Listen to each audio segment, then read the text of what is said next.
Okay, All right. ladies and gentlemen, we're here with Marcus C. Williams, previous candidate for New York State Assembly District 137. He's a political and community action organizer. Marcus is going to talk about consolidation of focus and allies and Lingchi, death by 1,000 cuts. So Marcus, go ahead and give people like a little background about yourself and let our 6.2 million followers and viewers understand. Sorry, I had to throw that in there.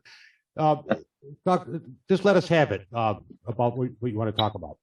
All right. So, hi, everybody. My name is Marcus C. Williams. I'm a community action coordinator as well as a political action coordinator.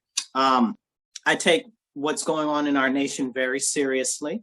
I think it's extremely problematic. And I guess that's me putting it mildly, what's happening in our country right now.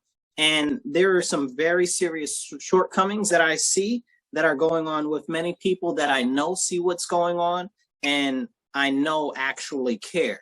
The real issue that we're going to talk about this evening is, what are we doing to work together? Where is the overlap and collaboration that we actually need?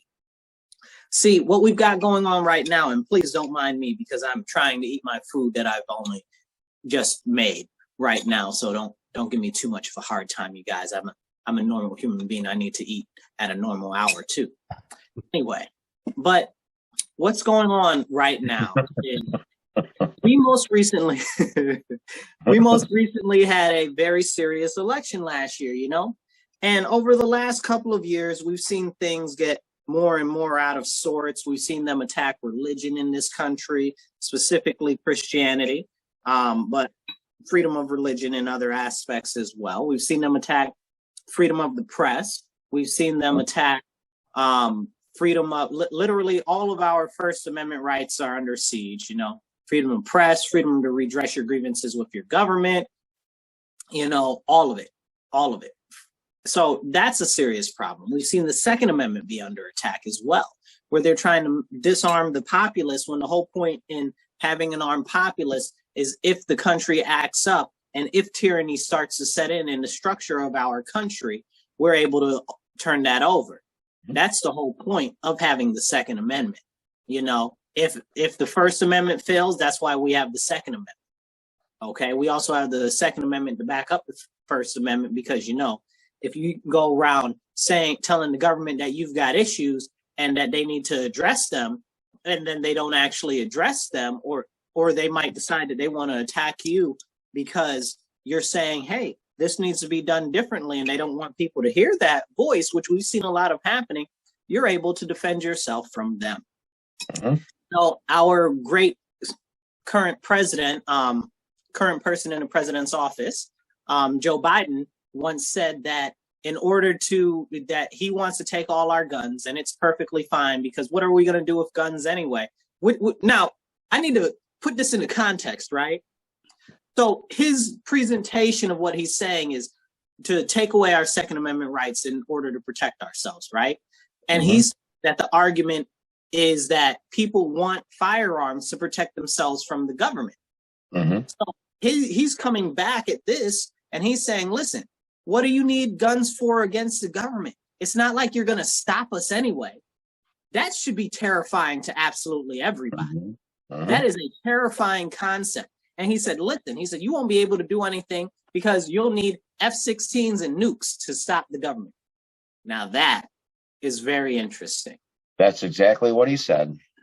Like this, you can't make this stuff up. This is real life. So it's very interesting that he said that. And later on, like a couple months ago, more recently, he said, he lowered it down. He said, well, you'll need F-14s. I said, okay. No nukes, just F-14.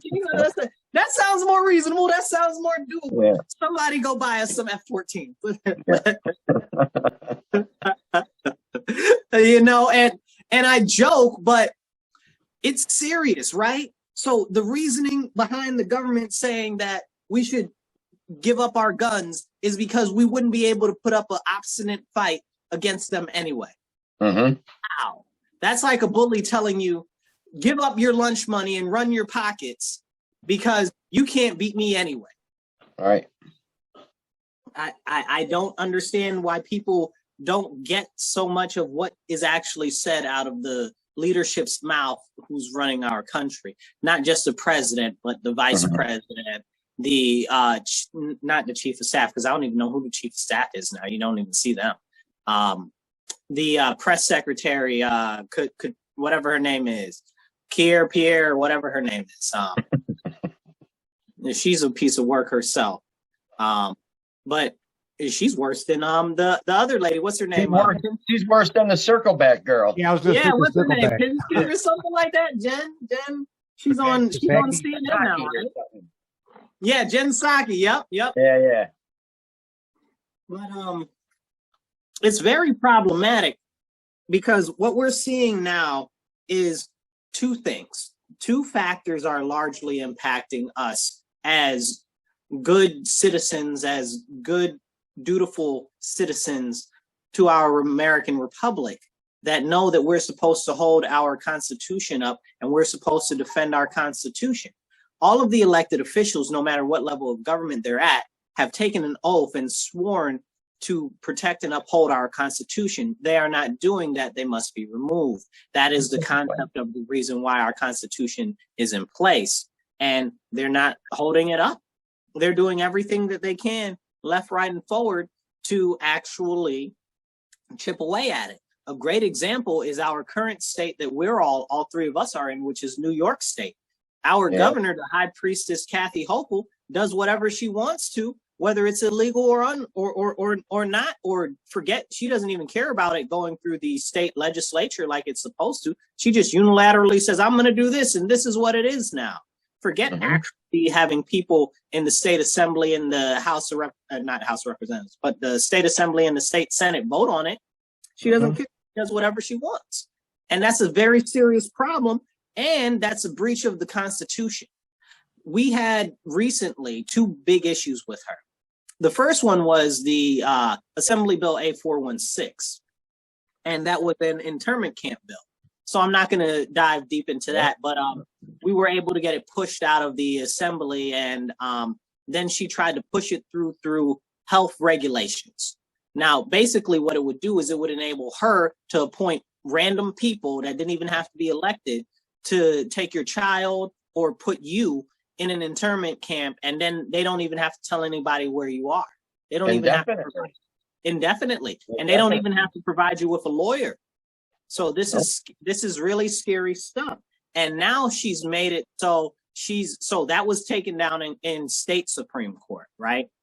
So that was state Supreme Court. Now she's appealing that ruling in state Supreme Court because she wants internment camps. Like, do we not remember the Holocaust? Do we not, like, isn't that what we're supposed to remember, remember the Holocaust? But I think more so people forget that there were internment camps in America for prisoners of World War II, that America interned the Japanese, the Japanese Americans on our soil, put them in internment camps. No due trial, no nothing. Like, we have a history in our country of this happening and it being extrajudicial, and it's not okay. Now, that being said, she also has done the thing with the Supreme Court, the United States Supreme Court, not the New York State, but the United States Supreme Court ruled that her new Second Amendment laws that she put into place to make it more difficult for you to own a firearm as a legal law-abiding citizen got struck down by the Supreme Court. And she said, I don't give a flying monkey's uncle what the United States Supreme Court says. I'm going to do what I want to. I'm like, what?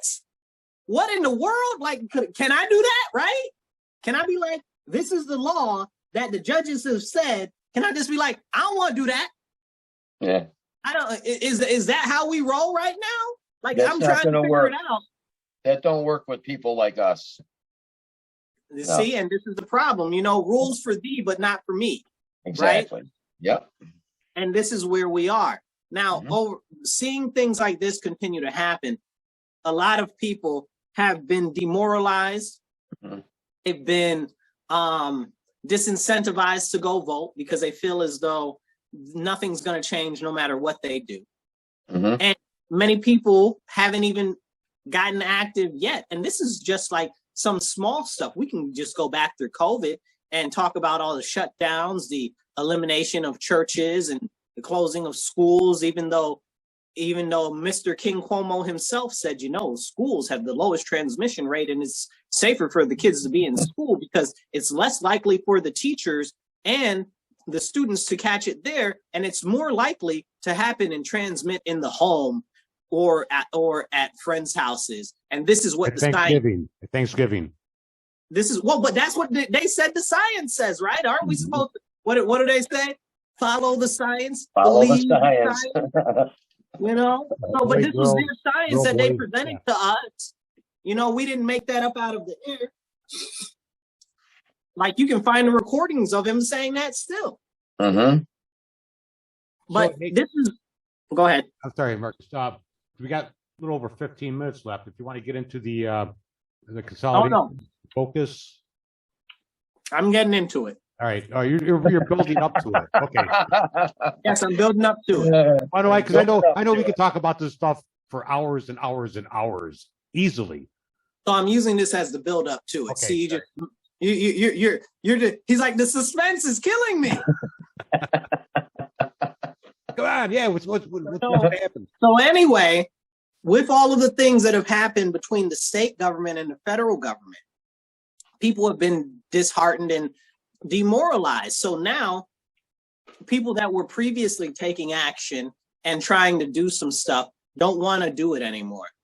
They've given up the fight. They've given up the fight. But we've got other people that are still in the fight, but very lightly and very loosely. And what we're seeing happen is everybody's being pulled in different directions.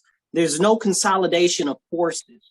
So what's happening is more and more stuff keeps getting through right under our noses and right in front of our faces. And as I like to say, you got to stop these people from playing in your face. Okay? Because that's what they're doing. We're letting all of this stuff go because everybody's like, oh, I got to fight the schools. Oh, I got to fight the medical stuff. Oh, I got to fight the Second Amendment. I got to fight this. Listen, can we all just agree on certain things at one point that we need to come together on? Like, let's say parental rights. That's a very big thing. Can we all unite behind the banner of parental rights and stand up for that so we can chip away at that? You understand what I'm saying? Mm-hmm. We've got this giant wall and everybody's got little small teeny picks picking at different parts of the wall. Mm-hmm. We all pick at one part of the wall so we can start to see a breakthrough. So we can start to see light on the other side and that we can make the whole wall crumble. So let me ask you this, Marcus. So what are you saying? Are you saying like if there's like some sort of meeting of some sorts and say, listen, this person's going to be in charge of working on this, this person's going to be in charge on working on that, and so forth, get more organized in that aspect? Okay. So here's what needs to happen. Not just that, but we need to focus on very specific topics. I've recently started a nonpartisan group called Rocky Night, right? The purpose of that, our main goal is right now, firstly, is to address bail reform and raise the age laws. And the goal is to encourage people, everyday citizens who are tired and fed up with the crime, to actually go and engage with their local state senators, with their local state elected assembly people and stuff like that. But we need more people. You know what I'm saying? Like, one me isn't able to just be the only person doing it. Two me isn't going to be the only, you understand what I'm saying? We need hundreds of us to do it. If you look at what the left does, the left will take one very specific topic and it'll have 9,000 of them all across the country working to that ridiculous goal. Because a lot of the goals are ridiculous, but then they get it achieved. Then they get it achieved because they all come together on this one ridiculous fallacy, which we all know is crazy. But we have to actually see the way that they're operating, understand that what we're in is actual warfare, and we have to approach it appropriately. We right now are being attacked by a death of 1,000 cuts. Mhm. Little by little, they are chipping away at the fabric of our society. They've gotten the schools. They're in the schools. They're putting they took God out of schools, right? Yep. Then they Yep. took the pledge out of schools. Then they put Black Lives Matter in there. And as soon as they put Black Lives Matter in there, they snuck in alphabet stuff. Yeah. Now they're trying to sneak in whole alphabet curriculum, which is a very serious issue, not because they're trying to put in an alphabet curriculum. And I'm talking about the LGBTIFXZATQ. R2D2 C3PO. All of the letters. The All of the alphabet. letters, right? Yeah. So, and the problem isn't that that's what they're trying to put in there. The problem is that we've got children, large numbers of them, right? Mhm. That are graduating. They don't know how to read or write. Like, they are functionally illiterate. That's not a joke. That's Not cursive. made up. That's Not true. cursive. Yeah. I know. No, you can't. They definitely can't write or read cursive, but that's for a whole nother reason. They took that away because they don't want you to be able to read the founding documents, because then you know that they're full of malarkey. Exactly. So, there's a longest story to that about how China actually uses that same type of a tactic as far as limiting the ability of use of language and learning skills of language, so that they can limit what people can actually read and know. Mhm. Yeah. Now, with that being said, back to the greater whole of the point, they are slowly chipping away at everything that our country is about. They are slowly chipping away at our ability to have financial independence from the government. They are trying to make fully reliant on the government. And everybody is so distracted. Oh, my job might look at me bad if I stand up. Oh, my neighbors, how will they look at me? Oh, my friends. Oh, my this. Oh, my that. Well, I've got to provide for myself. I've got to make a living. What living? How long living? Like, how long do you expect this to continue forward? If things are as bad as you think that they are, and you see them getting worse, what do you think you're going to have to save later on? It's like that Norman Miller, whatever his name is, the poem, First They Came For. Okay, go look it up. But first, basically it says, first they came for the such and such, and it wasn't me, so I didn't say anything. Then they came for whoever else, and I didn't say anything. Then they came for me, but by the time they came for me, there was nobody to speak up for me. And that's the point in which we're at right now.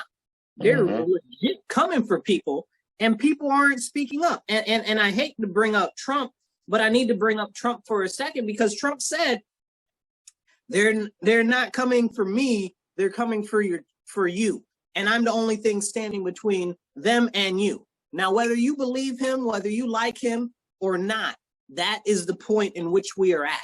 There are only so many people who are actually standing up and blocking the way from these people from complete domination. If people wouldn't have stood up during the pandemic, nothing would have, in numbers, we would be so worse off right now. We'd be so worse off if so many counties didn't tell the high priestess Hochul to go herself in the corner somewhere. It'd be way worse right now. It'll be way, way worse. So what we need to do, so I'll give you an example. There's about 80 million groups. We all know, we all could name a whole lot of lists of them. All of these groups need to start coming together under one banner and focus on one goal at a time. All of us that are good patriots in New York State understand that bill reform and raise the age are bad. Why are we not all working together for that? Oh, because I got to work on the school stuff. Oh, because I got to work on, no. We have to unite. We have to tackle one thing at a time, and we have to start making that forward momentum. And then people will say, oh, well, we actually were able to get a win, because once we get a win, that'll encourage more people to come on. But right now, we're spread so thin, we don't have enough people to actually tackle the very most important things. We've got all of this stuff coming down from the federal government, the CBDC, the central bank digital currency, the digital dollar, the government searching all of your transactions, limiting how much you could spend per day, and all of this craziness. And people aren't up in arms and marching in the street over this. It doesn't make any sense to me. Make it make sense, Marcus. It's actually history repeating itself from the Federal Reserve Act. the same thing. They threw the fear into people. I have to throw this out there because I wanted to talk about this before. But I just have to Go ahead, throw it out there. They made people fear, and people start pulling their money out of the banks, and then the problem reaction solution thing, and that's what's happening. I think it's happening with the Federal Reserve digital currency now, and that's why people are seeing all these banks fail, and people are going to start pulling their money out, going in fear, and then the government's going to come in and say, "Hey, we're here to save you. We got this digital currency that's going to solve all of our problems." Bam. But well, so I had to throw this that out there. so this is to address your point. This is what really happened there. So all of these banks are feeling because the Federal Reserve continues to raise interest rates. It's got nothing to do with anything else, and they're using those continued raise in rates to crush these banks. Now, it does so happen that they're also manipulating the risk assessment of these banks at the same time. And people will say, "Oh, well, the bank was handling all of these accounts and they were risky or whatever." No, the problem, long and short, of what happened to these banks is most banks don't have, we have a fractional banking system. So they don't hold your money. They go and they loan it out. They loan it out. They take these federal backed bonds, right? So whatever the interest rate is now, let's say it's 5%, right? If you were to go get a bond today, it's 5%, right?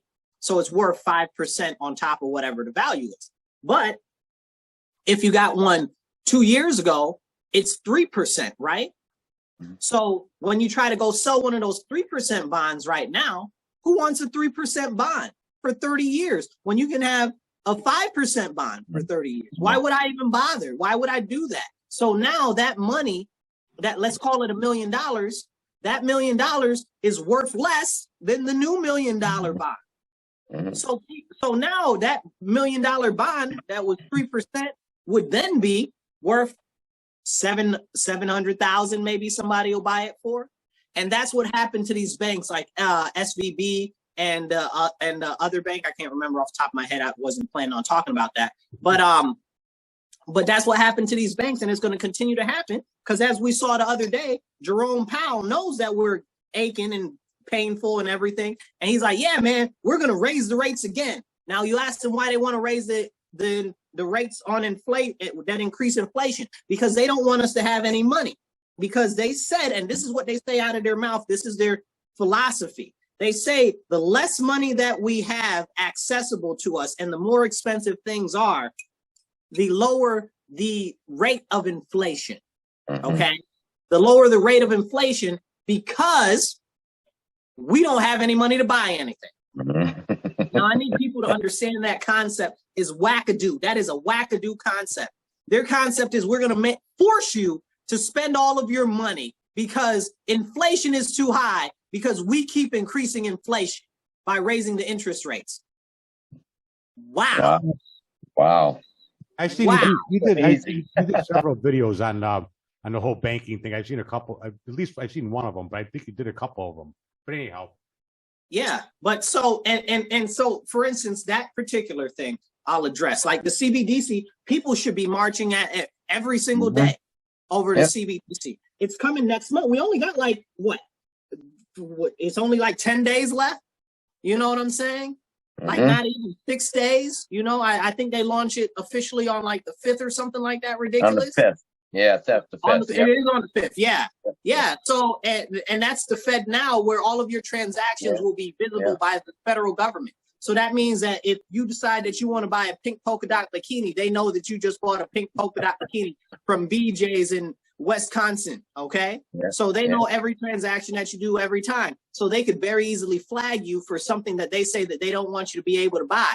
So let's say that you bought a product specifically that, let's say Chick-fil-A, right? Let's say they don't want you to spend your money at Chick-fil-A. They can stop you from spending your money at Chick-fil-A. You understand? They can blacklist companies. They can blacklist products. They can stop you from spending your money the way that you want. No more tipping people. No more people that waitresses. All that. It's going to be all. This way they can collect their taxes. They can make sure they can get the tax money. People also, but it's all control. All control. Oh no, it's not about that. That's what they got the 87,000 tax people for. Yeah. I thought that was struck down. That's a whole separate scary conversation. I thought they got shot down for the funding for that. Nope. They still got the money for it. They're still on the docket for that. 87,000 armed tax people. Armed, yes, armed. Yeah. Because they know that you're not going to try to, because they're going to try to take your stuff, your physical, because you won't have any money anymore. So they're going to start coming for your valuables. They're going to come for that ring that your mother left you when she passed away. They're going to come for those beautiful wedding candlesticks that you got. Okay, they're coming for everything. And people need to stand up and push back against this. So like I use the example of bail reform and raise the ages, one very specific thing in New York State that we can all agree on largely, and we should be able to come together and focus and impact on. That's what we need to be doing. We need to, all of us, no matter what group we're associated with, no matter what our main priority is, okay, no matter what our main concern is we need to start uniting together, overlapping our groups and uniting our allies together where we can all fight together to actually start to push back against this ridiculous agenda, because it's multi-tiered and we will never get anywhere if we're just trying to attack it all at different places. Because they say in the art of war, if you send troops everywhere you will be weak. That's the way they've got us right now. And it's all been intentional. That was good. Yes, Marcus, indeed. Marcus is a smart dude, man. He's a smart dude. He knows numbers and all that stuff too. But all right, we've been just about 30 minutes, Marcus. You're out there on social media everywhere. I mean, you're out there. You're doing sometimes multiple videos a day, trying to inform people of what's going on. And if you just let people know where they can contact you, reach you, to get all this content, because you're putting out good content. It is too. Marcus cracks me up, but he's right on point with everything. Always. Yeah. Always. I'd encourage you guys, you can find me. Just search me, Marcus C. Williams, on Facebook. You'll find me. Go to the pages section, Marcus C. Williams. You can find me on YouTube, Marcus C. Williams. You can find me on Rumble, Marcus C. Williams. If you want Rochester focused content, look for me on YouTube, Marcus for Rochester. Look for me on Facebook under the pages section, Marcus for Rochester, if you want Rochester focus. But if you want anything else, search Marcus C. Williams, and that's where you'll find me on every platform, pretty much. You're on Instagram too. I know you're posting a lot. I'm on Instagram too. Instagram is at Marcus #4 Rochester. I mean ROC. Excuse me. At Marcus #4 ROC. Yeah. You have so many you don't know. That's what I mean. He's all over the place. It's wild. Yeah. Always putting out important stuff. Like I said, I watch your videos. I don't have time to watch all of them, but I do watch them here and there. I try to. Yep. I appreciate you guys. We appreciate. We had a lot of fun at some of them rallies, didn't we? Some of them get-togethers. Yeah, buddy. Yeah, a lot of fun. That's for sure.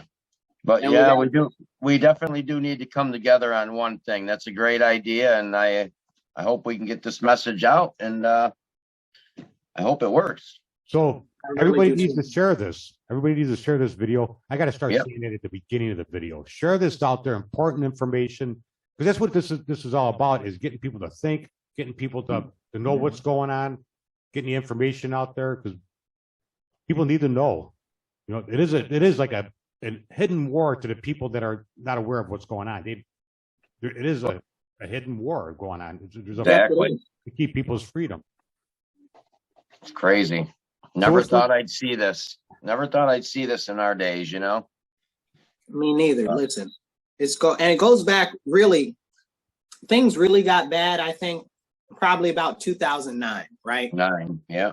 Yeah, that's when they really, really started to get bad. I mean, after 9/11 with the Patriot Act and all of that, and that's where we got the real IDs from. That came from the National ID Card Act, which is a whole separate conversation for a different video. But it started to get bad then, but 2009 is when the craziness really broke off. Yeah, yeah.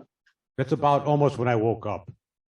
Mm-hmm. All right, we got to get going so I can get these. Okay. All right, you guys. Sounds Everybody, be blessed, be well. And I'll catch you later. Remember, stand up, speak up, and don't shut up. Take action. That's right. Good night, everybody. Good night.